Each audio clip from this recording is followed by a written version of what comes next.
বিশেষ অনুরোধ, আমাদের চ্যানেল ব্ল্যাক ইনভেনশন মুভিজকে সাবস্ক্রাইব করুন, কারণ আপনাদের সহযোগিতা এবং ভালোবাসা আমাদের জন্য একান্তই কাম্য। সেদিন সকাল থেকেই মুষলধারায় চলছিল বৃষ্টি, আর মাঝে মধ্যেই বিদ্যুতের গর্জনের আওয়াজ। দিনের বেলায় হয়ে উঠেছে রাত্রি।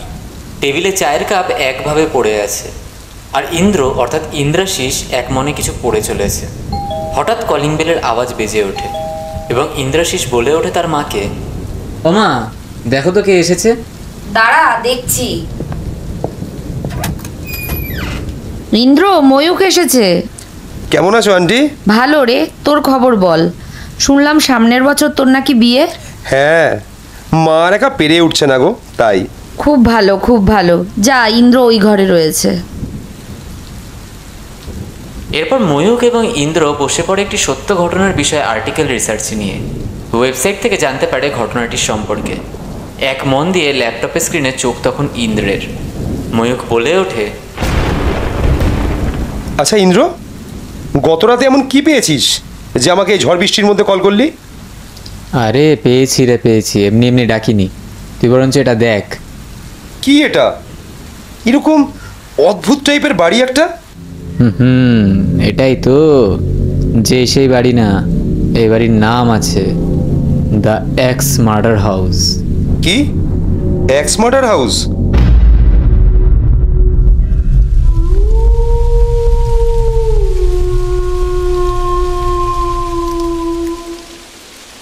Black Invention.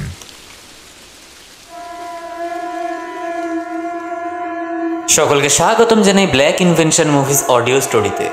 আজকের গল্প সত্য ঘটনার প্রেক্ষাপটে TM originals presents the x murder house. এরপর ইন্দ্র ওয়েবসাইট থেকে বাড়িটির ঘটনা বের করে ময়ূককে বলতে শুরু করে। সন্ধ্যা হলে আইওয়া রাজ্যের ভিলিস্কায় অবস্থিত এই সুপরিচিত পর্যটন বাড়িটি খুব আকর্ষিত, বিভৎস অ্যাট্রাকটিভ। 1912 সালের 9th কি 10th জুনের ঘটনা। মুর পরিবারের 4 জন সদস্য এবং 2 জন শিশুকে একজন অজ্ঞাত ব্যক্তি কুঠার দিয়ে মাথায় কুপিয়ে হত্যা করে। তারপর থেকে বেশ কিছুদিনের মাথায় শুরু হয় প্যারানর্মাল অ্যাক্টিভিটি। ওই বাড়িটাতে বেশ ভালো একটা ভৌতিক এক্সপিরিয়েন্স শুরু হয়। এখন ওই জায়গাটা ট্যুরিস্ট স্পট হয়ে গেছে। অনেক ট্যুরিস্টরা এক্সপিরিয়েন্স করেছে যে কি বাড়ির ভেতরে নাকি কোনো এক অজ্ঞাত ব্যক্তি কুঠার হাতে নিয়ে ঘুরে বেড়ায়। সত্যি শুনেই মনে হচ্ছে এক্ষুনি চলে যাই। যাবো বলেই তো তোকে কল করলাম। তুই এখনই বাড়ি যা, অফিসে মেল করে ছুটি নে, আমি তোকে পরে কল করছি। এরপর ওরা যাওয়ার জন্য প্রস্তুতি নেয়। আসলে যেখানে ওরা যাচ্ছে অর্থাৎ ভিলিস্কা, সেই স্থানটি অভিশপ্ত। আর এই অভিশপ্ত বা শ্রাপিত যত জায়গা আছে তা নিয়ে রিসার্চ করে রহস্য উদ্ঘাটন করাই ইন্দ্রাশিসের কাজ। সে অর্থাৎ ইন্দ্রাশিস একজন পেশাদার প্যারানর্মাল ইনভেস্টিগেটর এবং তার সহকর্মী ময়ূকও বেশ এসব ক্ষেত্রে পারদর্শী। এরপর ইন্দ্রাশিস কল করে ময়ূককে। ময়ূক, লাগেজ খুব বেশি কিছু নিবি না কিন্তু, আর হ্যাঁ, তোর হ্যান্ডিক্যামটা নিতে বলিস না। সব কমপ্লিট ইন্দ্র, খালি শুধু বল কখন বেরোবো। আকাশের গতিভার কিন্তু ঠিক ভালো ঠেকছে না। ভোর রাতের ফ্লাইট, তুই রাত 1টার মধ্যে এয়ারপোর্টে ঢোক। এরপর ইন্দ্র এবং ময়ূক দুজনে দুদিক থেকে বেরিয়ে পড়ে নেতাজি সুভাষ বোস এয়ারপোর্টের উদ্দেশ্যে। রাত 2টোর সময় ফ্লাইট। কলকাতা থেকে ডেজমাইন্সের ফ্লাইটে যাবে আইওয়া বিমানবন্দর। সেখান থেকে 1 ঘন্টা লাগবে ভিলিস্কা। এই প্রথম ময়ূক ফ্লাইটে। এক অদ্ভুত শিহরণ, রোমাঞ্চ ওকে ঘিরে রেখেছে তখন। ইন্দ্র এক দৃষ্টে তাকিয়ে প্লেনের জানলা দিয়ে মেঘের দিকে। কি দারুণ অনুভূতি, যা বোঝানো যায় না। ইন্দ্র হাতঘড়ির দিকে তাকিয়ে বলে ওঠে, ময়ূক, আর কয়েক ঘন্টা বাকি আমাদের পৌঁছাতে। এই ইন্দ্র, কটায় নামবো রে? ওদের পৌঁছাতে পৌঁছাতে প্রায় বিকেল গড়িয়ে সন্ধ্যা, কারণ ইন্ডিয়া থেকে ভিলিস্কা 11 ঘন্টা এগিয়ে। সুন্দর জায়গা এই আইওয়া রাজ্য। মার্কিন যুক্তরাষ্ট্রের মধ্যে সুন্দর সাজানো গোছানো রাজ্য, সুন্দর পরিবেশ।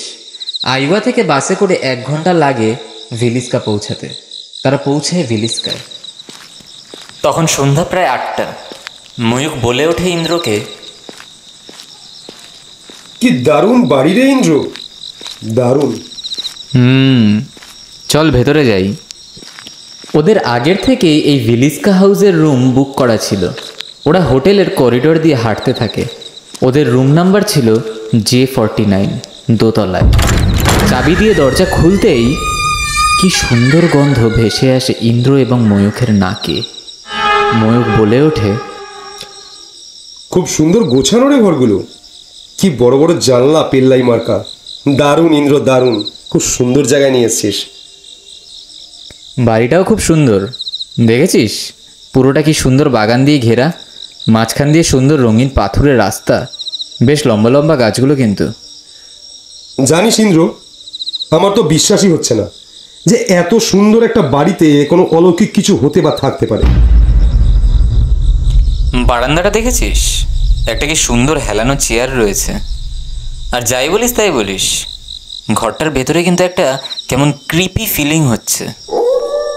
এবং আরেকটা জিনিস জানিস, আমরা যে বাড়িটাতে এসেছি এটা কিন্তু আর এখন বাড়ি নেই, এটা এখন মিউজিয়াম। 1912 সালের তৈরি এই বাড়ি। মোর পরিবারের সুন্দর সচ্ছল পরিবার ছিল, 4 জন প্রাপ্তবয়স্ক ও 2 জন শিশু। সুন্দর সামনে একফালি বাগান দিয়ে ঘেরা ছিল এই বাড়ি। আর্টিকেল বলছে তারা খুব হাসি খুশিভাবে দিন কাটাচ্ছিল। কিন্তু জুন মাসের 9 তারিখ থেকে 10 তারিখ সকালের মধ্যে অনেক কিছু ঘটে যায় এই বাড়িতে। ঠিক এমন সময় ইন্দ্র বলে ওঠে, ময়ূখ, চল নিচ থেকে ঘুরে আসি। এই বলে তারা এগোতে যাবে কি দরজায় আচমকাই নক করার আওয়াজ। একে অপরের মুখ চাওয়াচাবি করতে থাকে ইন্দ্রাশিস এবং ময়ূখ। আস্তে করে এগোতে যাবে কি আচমকাই লোডশেডিং হয়ে যায় ঘরের। ময়ূখ বলে ওঠে, ইন্দ্র দাঁড়া, আমি দেখছি। এই বলে ময়ূখ এগোয়, ইন্দ্রও এগোয় মোবাইলের ফ্ল্যাশ লাইট জ্বালিয়ে। দরজার হাতলে হাত দিতেই আচমকাই আবার নক করার শব্দ বেজে ওঠে। দরজাটা খোলার পর দেখে একজন মাঝবয়স্ক মাঝারি উচ্চতার লোক দাঁড়িয়ে, হাতের চায়ের ট্রে নিয়ে কীরকম শান্ত কণ্ঠে বলে ওঠে, ভাবলাম এতটা রাস্তা এসেছেন, ক্লান্তিবোধের জন্য একটু চা নিয়ে এলাম। আপনি বাঙালি? বহু বছর ধরে রয়েছি এখানে। এই বাড়ির যিনি কেয়ারটেকার ছিলেন আমাকে অনেক দিন আগে এই কাজেই ঢুকিয়ে দেন। আচ্ছা, তা আপনার নাম কি? সবাই আমাকে নাথুরাম বলেই ডাকে। ধন্যবাদ নাথুরাম বাবু। আচ্ছা নাথুরাম বাবু, বলতে পারেন লাইট এখানে কখন আসে? বলা মুশকিল, কখনো কয়েক মিনিট, আবার আবার একদিনও হয়ে যায়। তবে আপনাদের কোনো অসুবিধা হবে না। পিছনে তাকিয়ে দেখুন, কাচের জার আর মোমবাতি স্ট্যান্ড রাখা আছে, জ্বালিয়ে নেবেন, অন্ধকারে থাকবেন না। এই বলে নথুরামবাবু সেখান থেকে চলে যায় এবং ময়ূখ বলে ওঠে, এই ইন্দ্র, এই কিরকম না নাথুবাবু, অদ্ভুতভাবে কথা বলছিল। কিন্তু কিন্তু বল, কি হয়েছে? এখানে তো আর কাউকে দেখতে পাচ্ছি না, মানে অন্য কোনো ট্যুরিস্টকে। হ্যাঁ, এটা কিন্তু তুই ঠিকই বলেছিস। আচ্ছা ইন্দ্র, এই নাথুরাম বাবুকে জিজ্ঞেস করলে হয় না? এরপর ইন্দ্র এবং ময়ূখ বেশ কৌতূহল নিয়ে সিঁড়ি দিয়ে নিচে নেমে করিডোরে এসে পৌঁছায়। সুন্দর সোফা এবং টেবিল দিয়ে গোছানো সেই করিডোর রুমটা। দেওয়ালে পুরনো দিনের হাতে আঁকা ছবি দিয়ে দেওয়াল ঘেরা, সুন্দর একটা মহল যেন। ওরা করিডোরে কাউকে না পেয়ে কাচের দরজা ঠেলে বাইরে আসে, একটা সিঁড়িতে নামে, ঘাড় গড়িয়ে খুঁজতে থাকে এইদিক ওইদিক কেউ আছে কিনা। আকাশে কি সুন্দর চাঁদ, বিদেশ থেকে চাঁদকে যেন আরও কাছে এবং উজ্জ্বল মনে হয়। সেই আলোতে বাড়িটাও রহস্যময় হয়ে উঠেছে। হঠাৎ ময়ূখের চোখ যায় ওদের রুমের বেলকনির দিকে। ময়ূখ বলে ওঠে, এই ইন্দ্র, ইন্দ্র আমাদের ব্যালকনিতে দেখ, কে কে ওটা ওখানে? সেই মুহূর্তে ময়ূক এবং ইন্দ্র দেখে ওদের বেলকনিতে সেই হেলানো চেয়ারে কেউ একজন যেন বসে আছে। চারিদিক অন্ধকার, পাশের বাগান থেকে ঝিঝি পোকার আওয়াজ কানের পর্দায় এসে ধাক্কা দিচ্ছে। ওরা বোধ শূন্য হয়ে পড়ে, কি করবে ভেবে উঠতে পারছিল না। ইন্দ্র আওয়াজ দেয়, নাথুরাম বাবু, ও নাথুরাম বাবু। আসতে ডাক ইন্দ্র, দাঁড়া, আমি গিয়ে বরং দেখি একবার করিডোরে উনি আছেন কিনা। ময়ূক এই বলে এগোতে যাবে কি আচমকাই মুখের সামনে মোমবাতির আলোয় জ্বলজ্বল করে ওঠে সেই মুখ। উফ, ভয় পাইয়ে দিয়েছিলেন তো আপনি নাথুরাম বাবু। আপনারা ভয় পান বুঝি? কেন, না পাওয়ার কি আছে? না না, সেরম কিছু না। বলুন, আপনারা ডাকছিলেন কেন আমায়? এরপর বেশ কৌতূহল নিয়ে জিজ্ঞাসা করে ওঠে ইন্দ্র, আচ্ছা নাথুরাম বাবু, আমরা ছাড়া কি এখানে কেউ আছে? না, বুকিং এখানে 1 থেকে 2 জনের আর 2 দিনের জন্য হয়। তাহলে ওই বেলকনিতে কে?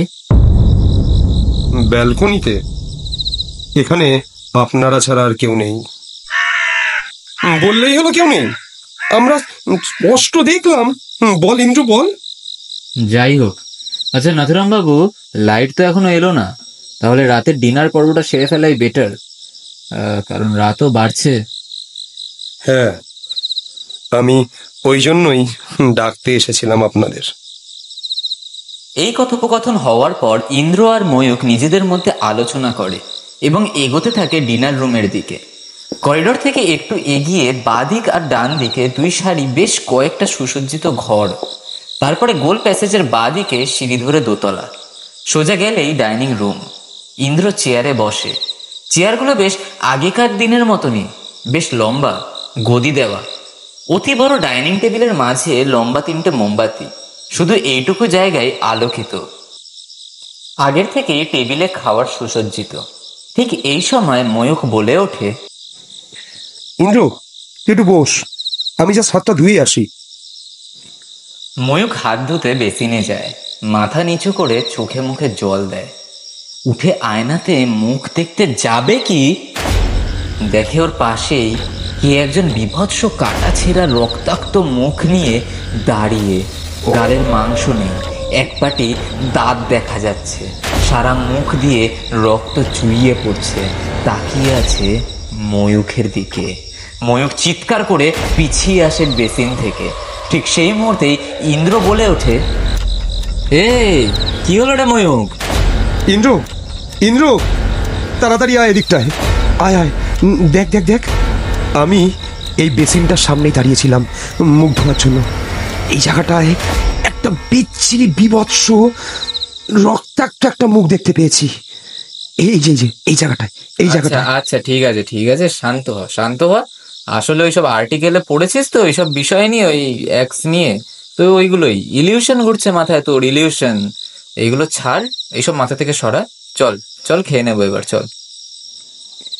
ময়ূকের চোখ মুখ থেকে আতঙ্ক আর সরছে না, মুখে কোনো কথা নেই তার, একভাবে খেয়ে চলেছে। আর মাঝে মাঝেই এদিক ওদিক ঘুরছে তার চোখ, আবার কাউকে দেখবে না তো সে। খাবার সারার পর ওরা দোতলায় উঠতে থাকে সিঁড়ি দিয়ে।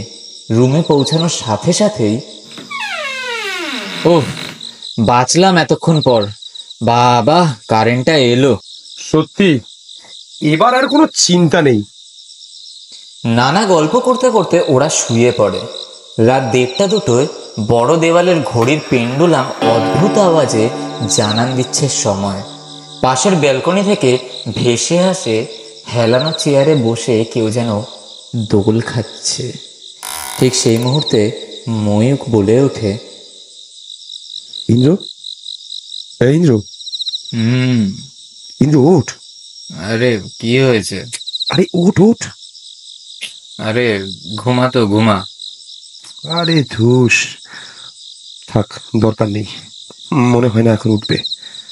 আমি বরং একবার যাই, দেখি এত রাতে কে ওখানে। ময়ূক গায়ের হালকা চাদরটা সরিয়ে পায়ে চটিটা পরে একটু একটু করে এগোতে থাকে বেলকনির উদ্দেশ্যে। আচমকাই ঝড়ো ঠান্ডা হাওয়া শুরু হয়। ঘরের মহলটাই পাল্টে যায়। আকাশের মেঘগুলো যেন তাড়াতাড়ি করে সরতে থাকে। অন্ধকার আরো ঘন হয়ে ওঠে। বারান্দার দরজায় হাতলে হাত রাখবে কি হঠাৎ এই কে কে কে? আরে আমি ময়ূক, আমি ময়ূক সম্বিত পায়, কিন্তু তখনও সে অস্থির। হঠাৎ করেই নাইট ল্যাম্পটা অফ হয়ে যায়। ময়ূক তাড়াতাড়ি করে মোমবাতি জ্বালালেও হাওয়ার গতি যেন বাড়তে থাকে। ঘরের মধ্যে তখন ঝড় চলছে। ফড়ফড়িয়ে পর্দা উঠতে শুরু করে। কাচের গ্লাসটা আচমকাই পড়ে ভেঙে যায়। ক্যালেন্ডারের পাতাগুলো নিজে থেকেই উল্টাতে থাকে। দেখে মনে হচ্ছিল কেউ যেন উল্টে দিচ্ছে। ওরা বুঝতে পারে কারোর উপস্থিতি। সেই ঘরের মধ্যে কেউ যেন সেই মুহূর্তে উপস্থিত হয়েছে। মেঝের মধ্যে ঠকঠক করে আওয়াজ হতে থাকে। কোনো লোহার জিনিস টেনে নিয়ে যাওয়ার আওয়াজ হতে থাকে। আচমকাই কান ফাটানো একটা ছেলের আওয়াজ আসে, সাথে বাচ্চাদের কান্নার আওয়াজ। গোঙানির শব্দ চারিপাশে যেন রব করছে। পরিবেশটা অস্থির হয়ে উঠেছে, আর নিতে পারছে না ইন্দ্র এবং ময়ূক। ময়ূক বলে ওঠে, ইন্দ্র ইন্দ্র চল চল, বরং এক্ষুনি নিচে চলে যাই। ইন্দ্রাশিস এবং ময়ূক নিচে যাওয়ার জন্য প্রস্তুতি নেবে কি আচমকাই মুখের ওপরে দরজাটা বন্ধ হয়ে যায়। হঠাৎ সবকিছু যেন স্তব্ধ হয়ে যায়। থমথমে হয়ে যায় পরিবেশ। জানালা ভেদ করে যেন ঝিঝি পোকার আওয়াজে গ্রাসিত হয়েছে সারা ঘর। ওরা এদিক ওদিক তাকাতে শুরু করে। হঠাৎ ময়ূক আঙ্গুল দিয়ে ইন্দ্রকে দেখায় ক্যালেন্ডারের মাস পাল্টে গেছে। পাল্টে গিয়ে দাঁড়িয়েছে জুনের 9 তারিখে। ওরা বুঝে উঠতে পারছিল না কি করবে। আচমকাই দরজায় ধাক্কানোর আওয়াজে ওদের সাহস জুড়ালো না যে দরজাটা গিয়ে খুলবে। কারোর যেন ফিসফিসানির আওয়াজ কানে আসছিল ওদের। ওরা চুপ করে যায়, একে অপরের দিকে তাকায়। ঘড়ির পেন্ডুলামের আওয়াজটা আচমকাই শুরু হয়ে যায়। ওরা যা দেখে চোখের সামনে, তাতে ওদের গা হাত ঠান্ডা হয়ে যায়। দেখে দরজাটা আচমকাই খুলে গেছে। ওদের বিছানা, যেই বিছানায় ওরা এতক্ষণ শুয়েছিল, সেখানে দুজন ব্যক্তি শুয়ে আছে। দেখে বোঝা গেল একজন পুরুষ এবং অপরজন স্ত্রী। ওরা শুধু ছায়া দেখতে পাচ্ছিল, যে ছায়া দরজা দিয়ে ঢোকার সময় একটু একটু করে বড় হচ্ছিল। আর কোথা থেকে কিছু মাছির ভনভনানির শব্দ ভেসে আসছিল তাদের দিকে। মুহূর্তের মধ্যে ছায়াটা হাতে কুঠার নিয়ে ওই দুজন পুরুষ এবং স্ত্রীর মাথার উদ্দেশ্যে কোপাতে শুরু করে। উন্মাদের মতন রক্ত সারা বিছানায় চাপ চাপ শুধু রক্তে বয়ে যায়। হঠাৎ সিঁড়িতে পায়ের আওয়াজ আসে। দুজন বাচ্চা আর দুজন বড় দৌড়ে ঢুকলো ওই ঘরে। সেই মুহূর্তে ইন্দ্র এবং ময়ূক নিজেদের মুখে হাত দিয়ে চাপা দেয়। তারা তখন সোফার পেছন দিয়ে তারা আতঙ্ক ভরা চোখে দেখছে সেই সব ঘটনা। ওই রক্তমাখা কুঠার দিয়ে ঘুরিয়ে ওদের চারজনকেও মাথার মধ্যে বাড়ি দিয়ে মেরে ফেলে দিল সে। তারপর সেই অবয়ব ওই কুঠার দিয়ে ওদের মাথাগুলো কোপাতে শুরু করলো। বেশ কিছু জায়গায় মাথার ঘিলু রক্তমাখা অবস্থায় ছিটকে পড়েছিল।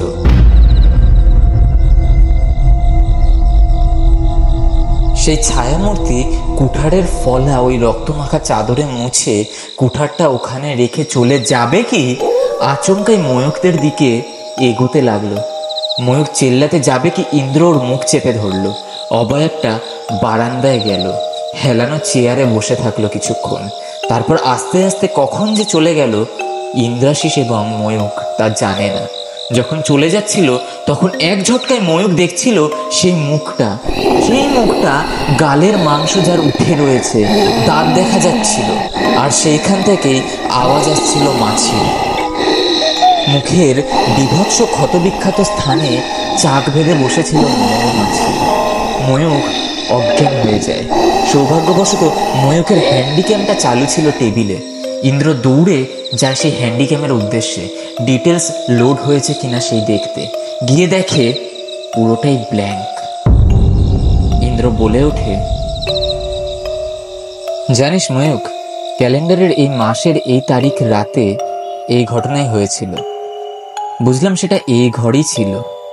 কি নৃশংসভাবে মেরেছিল সেই রাতে এই পরিবারকে সেই বিকৃত মস্তিষ্কের ব্যক্তিটা। এই কেসটা আজও অমীমাংসিত ময়ূক। লাগেজ গুছিয়ে রাখ, কাল বেরোবো, আমাদের বিকেলে ফ্লাইট।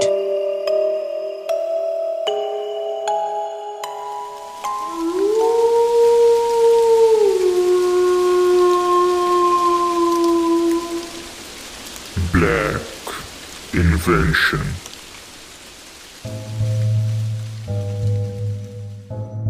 নমস্কার বন্ধুরা, গল্পটি ভালো লেগে থাকলে অবশ্যই লাইক, কমেন্ট এবং সাবস্ক্রাইবের মাধ্যম দ্বারা জানাবেন। কোনো ভুল ত্রুটি হলে তা ধরিয়েও দেবেন। দেখা হচ্ছে আবারও শনিবার ঠিক রাত 11টা 11।